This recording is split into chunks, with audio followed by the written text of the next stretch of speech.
இது வந்து Saudi Arabia oil. எங்கள் கம்பெனியில் வாஷிங் பண்ணுறதுக்காக வாஷிங் மிஷின் வச்சுருக்காங்க.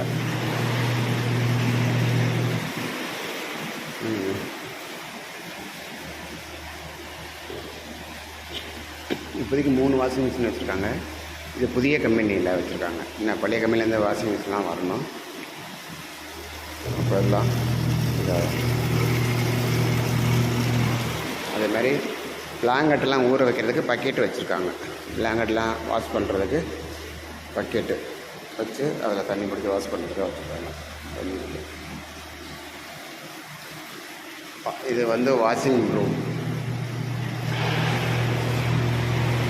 இது வந்து உள்ளே வந்து வாஷிங் ரூம் இருக்குது. அப்படியே அதுக்கப்புறம் அப்படி இந்த பக்கம் போனால் மெயின் கிச்சன் இருக்குது. மெயின் கிச்சன் பாருங்கள். எல்லோரும் சலாக்கு போயிட்டாங்க, அதனால் யாரும் இன்னும் சமைக்க ஆகலை.